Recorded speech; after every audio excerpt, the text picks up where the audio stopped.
Xin chào tất cả các bạn.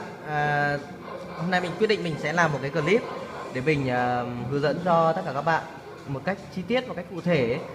Tất nhiên là trên mạng thì trên YouTube thì rất là nhiều clip mọi người ờ, hướng dẫn sử dụng các thứ rất là chi tiết, nhưng mà mình cảm thấy là có một chút chút gì đó nó hơi thiếu thiếu thì mình có thể thì mình xin bổ sung. Thì là có những người đang muốn mua nhưng mà chưa biết là như nào, đang tìm hiểu thì mình cũng nói để cho mọi người biết biết về nó. Có nhiều người thì thực sự thì về những cái đây chỉ gọi là cạc âm thanh, cũng có thể là bàn mixer đấy, thì là nó làm cho giọng hát mình mượt mà hơn, mình hát karaoke hay tất cả mọi thứ ấy, thì là về rồi là mình chỉnh sửa âm nhạc hay như nào đấy thì là ok rất là tật.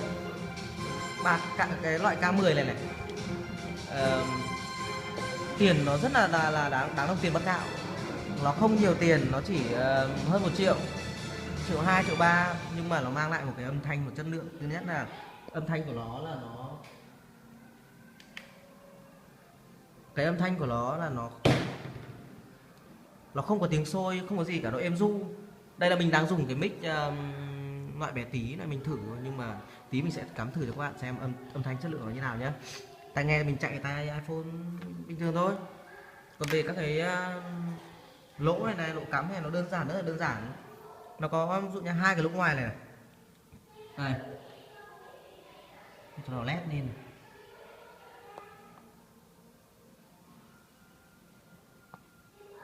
Đây, lỗ này này, 2 lỗ và lỗ này đều là lỗ mic, 3 mic hết. Đấy, 3 mic. Và cái mic lỗ mic này, lỗ mic ở giữa đây là cái lỗ mic dành cho những cái loại mic nó chạy bằng điện đấy. Đấy, ví dụ như ở cái mic phòng thu mà có những loại mic mà nó chạy bằng điện ấy, thì nó sẽ chạy bằng cái lỗ giữa này này.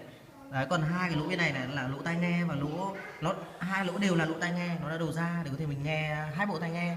Hoặc là mình livestream livestream Facebook ấy, thì mình sẽ dùng một cái sợi dây livestream. Tí nữa mình cắm, mình sẽ cho các bạn xem, cắm vào đây từ cái đầu livestream cắm vào điện thoại ấy, thì là nó sẽ phát vào điện thoại đầu ra mà, thì là đầu dây bên kia người ta thấy mình có âm thanh, thấy có nhạc nó đều, nó hay, chứ nó không phải là như mọi lần mình cầm điện thoại mình quay phim như kiểu là mình thu hình từ xa để nghe vọng lại, để nghe âm thanh nó không được hay, nghe nó chỉ gọi là nghe nó rè rè thôi. Còn đằng sau thì nó có một cái lỗ để cắm USB đây này, cái lỗ cắm USB mình cắm thẳng vào máy tính là nó sẽ lấy được cả nhạc và cả điện. Đấy, điện dùng 5V và nó lấy cả nhạc.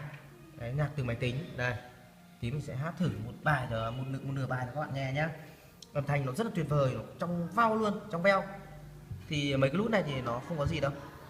Về bên này nhá, về bên này, phía tay trái này, này bát chép của mic. Và đây là volume, là to nhỏ của mic. Đấy, còn bên này thì là cái này là to nhỏ của nhạc, to nhỏ của nhạc, to nhỏ của mic, to nhỏ của nhạc. Vâng, xin lỗi, cái này là to nhỏ của tổng của nhạc và mic. Đấy, còn cái này mới là cái là to nhỏ của nhạc này, beat volume, tức là beat là nhạc đấy. Còn cái ngoài cùng này là cái người ta gọi là cái nút khán giả, tức là mình vặn to thì là đầu dây bên kia, cái lúc mà livestream ấy, Facebook ấy, thì là người ta nghe thì to hơn, vặn nhỏ thì người ta thấy nhỏ hơn, thế thôi. Nó không ảnh hưởng gì đến cái bên đầu dây bên mình cả, nó chỉ là cái mà để bên kia nghe to hay vừa thôi. Đấy, thì là còn 2 cái nút này thì là thật ra mình cái lại bộ này thì mình chỉ dùng đúng một chế độ thôi, đó là cái chế độ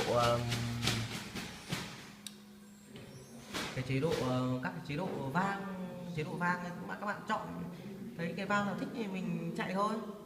Đấy, 2 nút này như nhau, đây là có 4 chế độ thôi thì mình chọn một cái chế độ thôi. Xong bên này mình chọn một cái chế độ có một cái chế độ là chế độ vượt vang, thì bên này là chế độ, thì bên này là cái nút mà chỉnh các loại vang vượt 15 16 loại vang. Còn cái này là chế độ MC, rồi là nó không có vang, chế độ linh tinh đấy. Mấy chế độ nói chung là không ấy lắm đâu. Đây mình cắm thử cho các bạn nhé. Đây, cái dây livestream mà dây nó như này, mua thì người ta cho chọn bộ, đây là như này thôi. Đây, các bạn nhìn rõ này, đấy thôi, mỗi này thôi. Đây cho đầu vào, đây đầu vào này, đầu vào điện thoại nhá, mình cắm vào điện thoại nhá.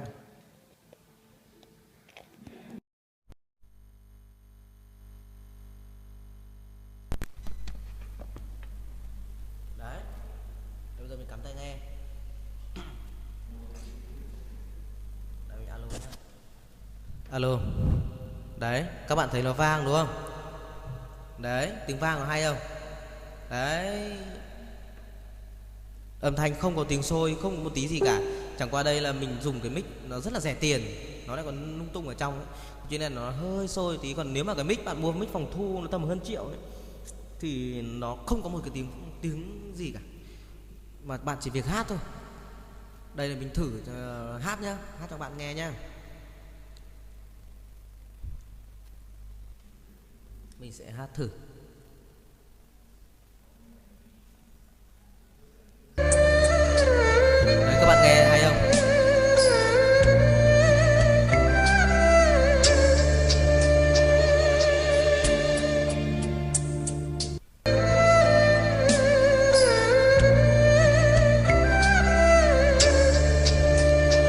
Chuyện tình bao ngày qua để lại vết thương khó phai nhòa.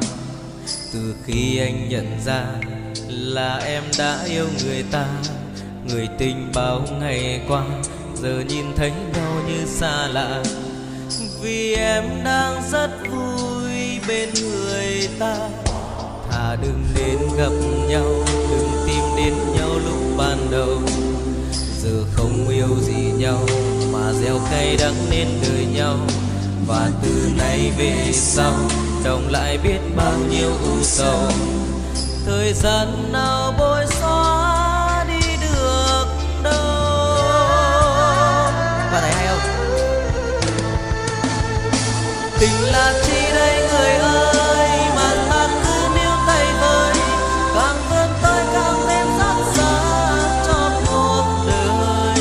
Lời yêu thương trên đầu môi mà em đã quá gian dối, thì con tim của em có lẽ cũng vậy thôi. Tình là chi đây người ơi, mà sao cứ muốn thay mới, ngày sau cuối còn ai có ai trong cuộc đời. Một lần yêu như vậy thôi, đâu ngờ bao nhiêu niềm vui, mà sao cứ trông thấy biết bao nhiêu lệ rơi. Các bạn nghe nó âm thanh tuyệt không? Đấy, mình chỉ hát thế thôi. Alo. Đấy. Đấy, đây là mình đang nghe tai phone này. Và cái mic này mình đang cắm vào đây này. Đấy, cái mic là cái dây đây này. Đấy, bên này lỗ mic mà, tất cả bên này là lỗ mic hết. Mình đang cắm vào lỗ mic. Đấy, alo. Đấy, đây là cái mic mình mua, chả biết thì mua cái mic mini mấy chục mình cắm vào đấy. Còn nếu mà các bạn thu âm chỉnh sửa các thứ mọi thứ thì cái K10 này là cái sự lựa chọn chuẩn chỉ. Còn những cái loại mà khác nó có cái loại auto tune để chỉnh giọng các thứ ấy, nhưng mà thực ra thì nó không hay, mình không thích, mình thích giọng thật. Chỉnh làm gì? Mình cứ lên đủ, mình hát đúng, hát đủ lốt, hát hay thì mình sẽ không bao giờ dùng auto tune. Auto tune thì nhìn nó mấy cái chế độ giả giọng các thứ thôi, nhưng mà thật ra thì mình nếu dùng loại tức là giá bình dân ấy, thì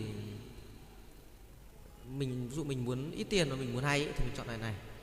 Về âm thanh vợt tức là mình thử hết rồi, nó y hệt nhau hết, nó hơn nhau mỗi cái chức năng đặc tính riêng thôi, là auto tune thì thôi, nó thật ra nó chả có gì đâu. Đấy, thì các bạn những bạn nào có gì đó chưa hiểu ấy thì có thể bình luận ở cái dưới của cái clip này của mình, thì mình có thể tư vấn, hoặc là các bạn sẽ vào trong Facebook của mình ấy để các bạn nhắn tin cho mình, để có gì mình sẽ tư vấn cho các bạn, mình sẽ trả lời các bạn. Đây nick Facebook của mình đây, để mình bật nick Facebook nhé.